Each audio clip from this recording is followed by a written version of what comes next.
Jonathan Larson with TYTI Investigates, and today we've got new jobs numbers. Reading from the Washington Post's write-up of the job numbers that come out. They come out the first Monday of every month, telling us how the economy did in terms of job creation the previous month. What we have today is 130,000 new jobs created in August, and 130,000 jobs sounds like a lot of jobs. It was actually a disappointing figure. It came in below what economists were expecting, which was in the range of 150,000, 160,000. So it's lower than that. And also you got to keep in mind the population is growing, however slowly, it's still growing. So job growth you want to at least keep up with, if not exceed, population growth. The unemployment rate stays stable at 3.7%. And when we get into the weeds here, what we see is that manufacturing, according to the Washington Post write-up, mining and manufacturing are actually hurting. Their losses are being masked somewhat by growth in healthcare especially, but mining employment, for instance, last month fell by 6,000 jobs. These are like the core Trump voters, if not in how they actually vote, then in who Trump is targeting. He loves the mythology around that, and that industry lost 6,000 jobs last month. The numbers were also inflated, not in a false way, not doing a fake news thing here.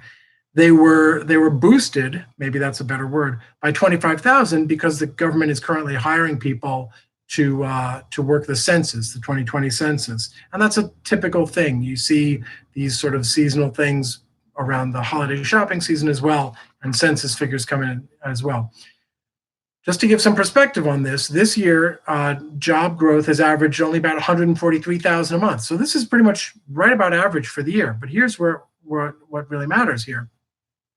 Last year, job growth averaged about 192,000 new jobs created every month. So we're talking about a shortfall of 50,000 jobs compared to last year, which might explain or at least correlate with the magic 3% figure. I don't know if you recall, but during the election, President Trump routinely spoke about hitting 3% GDP, gross domestic product. That's the estimate of how much does America as a country produce every year. And he was predicting that amount would grow by 3% every year. Well, it didn't hit 3% last year, came close, didn't hit 3% last year. And right now we're on track to hit about 2%. Which gives President Trump 1 year to hit that 3% number. But the real thing I want to talk about here, because I've talked before about the softly, slowly eroding fundamentals of the economy, and the tariffs are part of it. So is global uncertainty, Brexit, trade wars with China, Venezuela, tensions in the Middle East, right? That's been true. You can go back however far back you want to go. These things all weigh on the economy with varying degrees depending on what's going on. Here's what I think the danger is going into this potentially downtrending economy. The danger is celebrating that. And I want to talk about two reasons why I consider that problematic. The idea of saying, yeah, the Trump economy is failing, man. There's two reasons. One is we're talking about human beings. And we're talking about human beings who can't find jobs or have to work two jobs or have to work long hours at their jobs or their wages are stagnating. So when you celebrate that, I understand no one's actually celebrating their pain, their suffering. What they're celebrating is the anticipated payoff, right? This notion that it's a moral calculus that it's terrible that people are suffering, but that suffering will awaken the rest of the world or the rest of the country, the rest of the voting populace to the problems here, and therefore we will fix it, right? It's the let's hit bottom to go back up theory. Two problems with that. One, it's morally monstrous. You don't sacrifice people to get what you want. That's a bad thing. Here's the other problem with it. It's not a sure thing.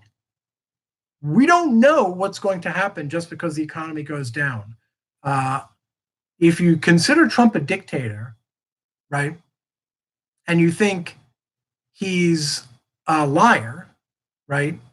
And the economy goes sour under him, do you think he's going to say, oh, well, tried my best, gave it my best shot? Or do you think what he's going to do is find scapegoats, right? We've already seen him doing this. He's blaming the Fed. He's blaming Jerome Powell, the chair of the Fed. He's blaming the media for creating a recession.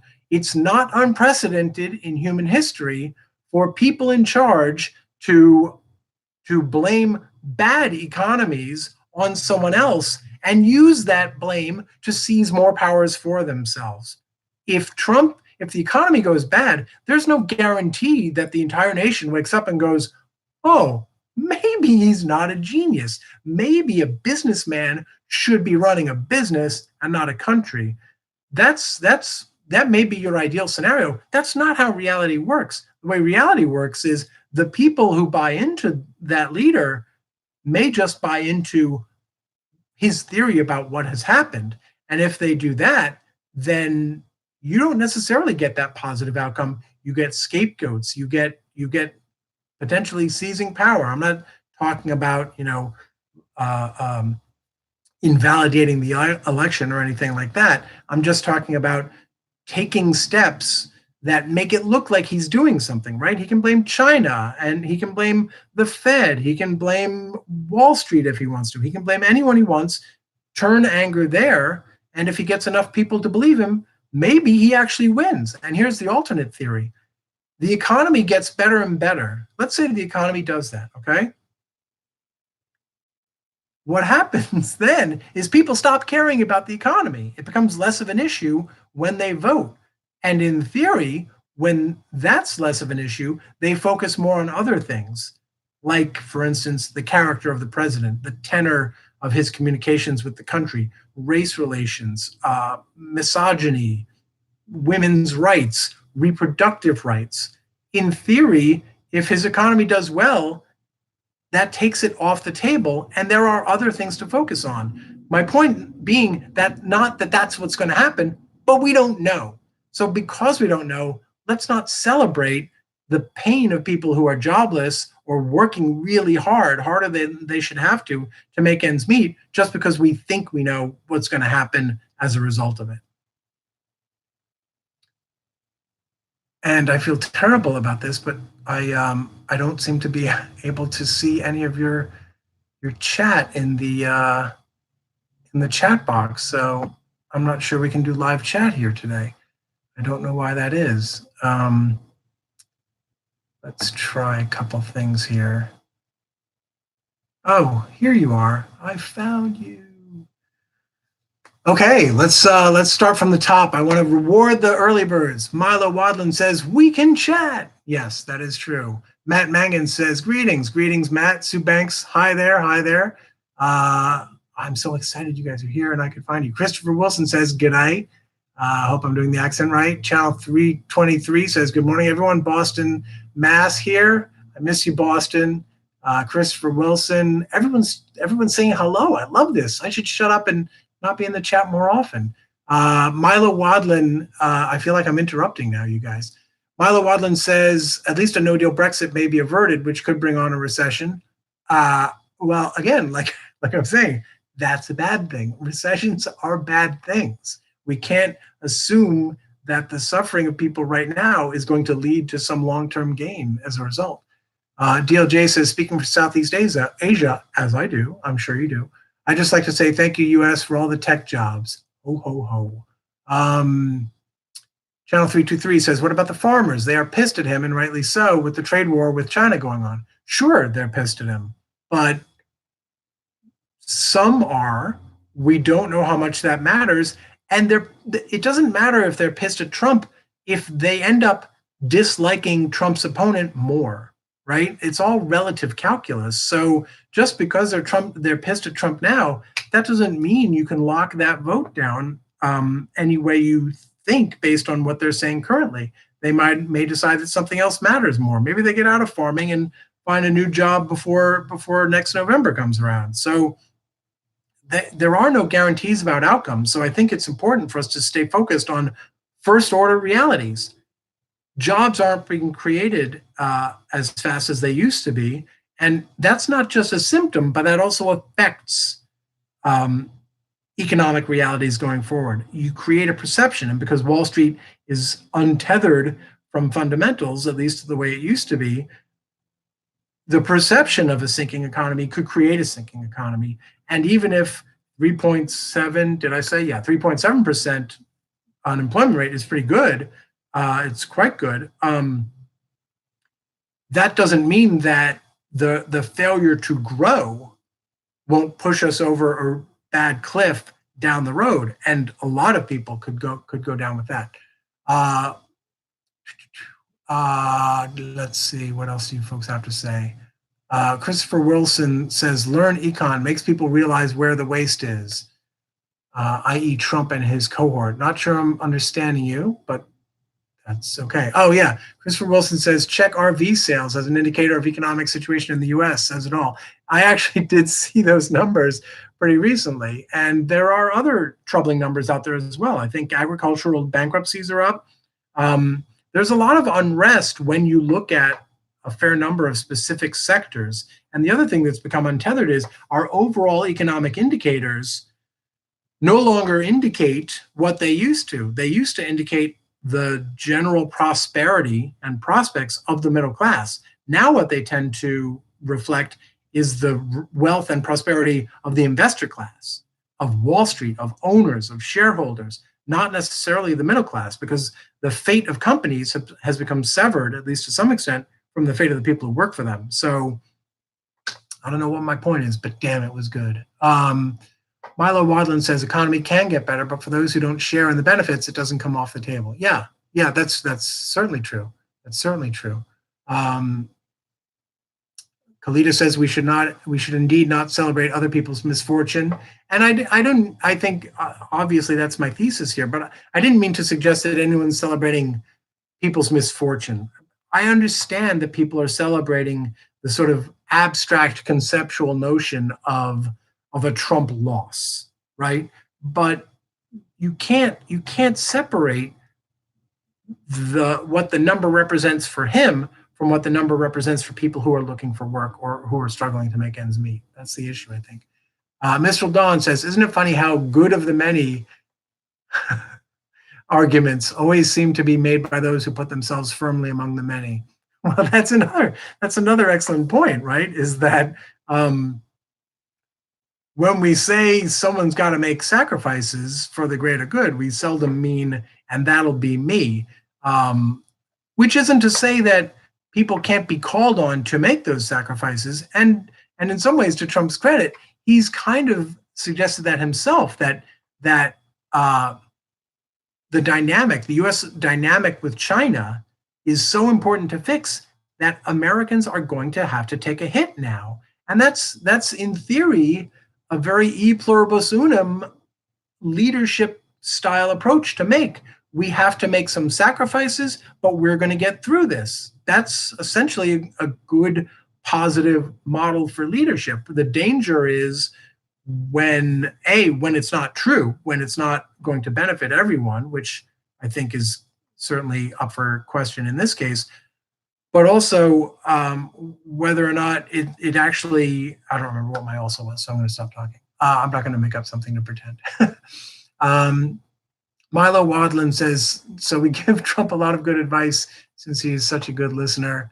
I actually think he kind of is a good listener, but I suspect he confirmation biases his way through a lot. My guess is the whole Alabama thing on the map came from something someone said.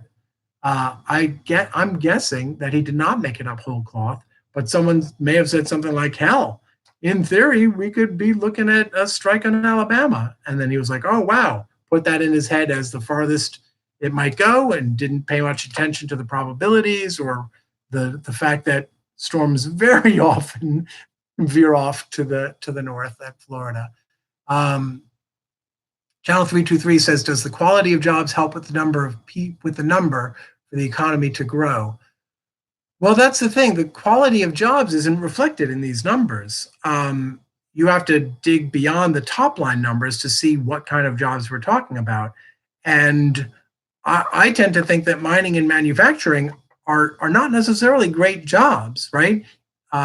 Mining is hazardous, it's dirty, it's dangerous, both in the short term and the long term. So if those jobs are being replaced and those actual individual human beings are finding other jobs, better jobs elsewhere, that's a good thing. That's a good thing. So we don't need mining jobs qua mining jobs. We need mining jobs to fulfill a certain purpose. And if we can fulfill that purpose, namely the quality of people's lives, better with other jobs, let's do that. That's great. Caleda says farmers are needed for food. Well, for the moment, Caleda, I've had the Beyond Sausage. Let's see, and the Beyond Burger for that matter. Just Love is Louder says if a farmer is put out of business and forced to find a new way of life, they will never forget who is responsible for that.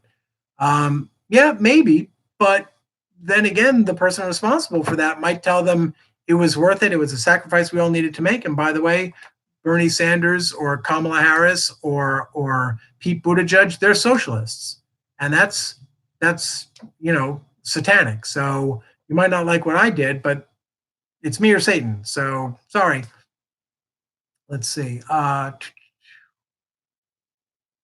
Christopher Wilson says, from a position of being Australian and watching U.S. politics and its influence, you guys can't eat oil or drink gas. Oh, I don't know about that. Wasn't there? I think if we could do Tide Pods, we could probably do oil. DLJ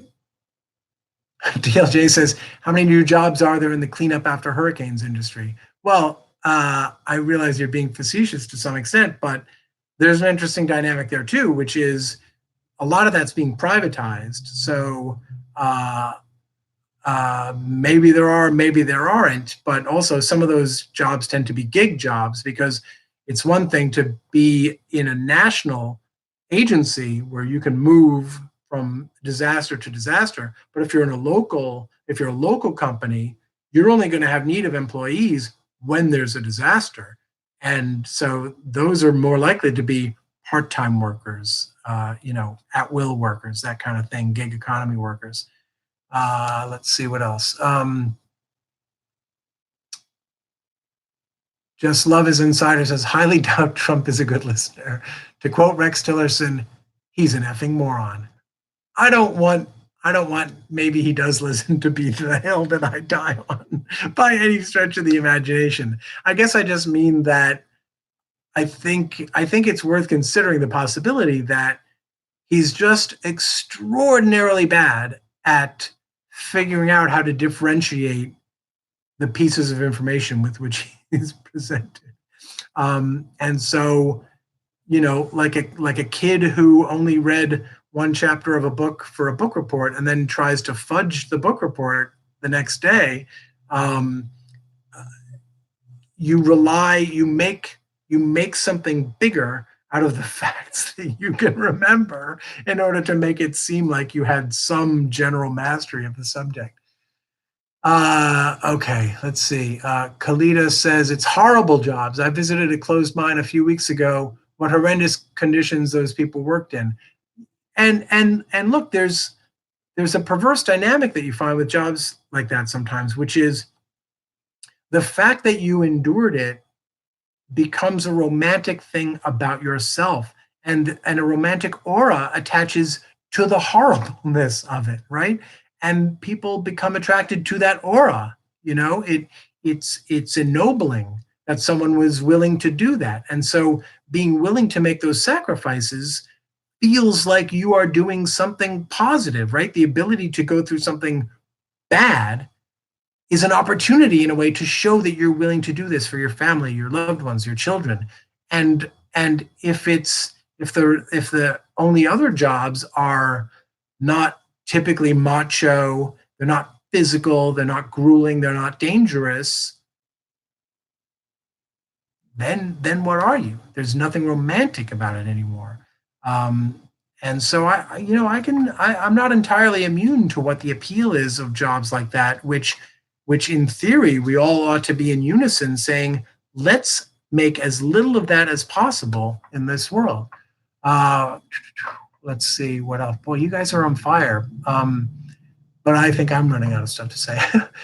Blueberry Rod. Hello, Blueberry Rod. I'm not sure we've heard from you before here at TYTI Daily. Thanks for joining us.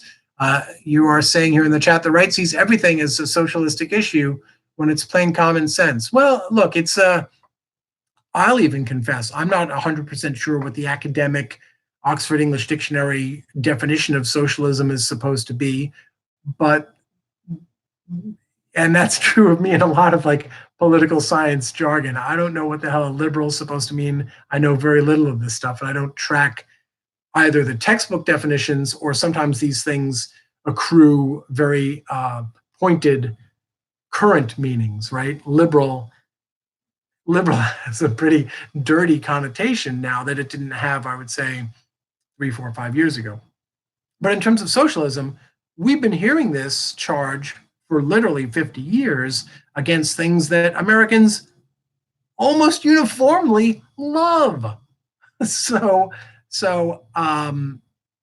if anything, I think Republicans have probably hurt themselves in the long term, but have enjoyed short-term benefits by throwing around the socialist label. General Lee puts in a lot of, General Lee, I thought you were being ironic, but maybe not. Okay. General Lee calls me a liberal snowflake.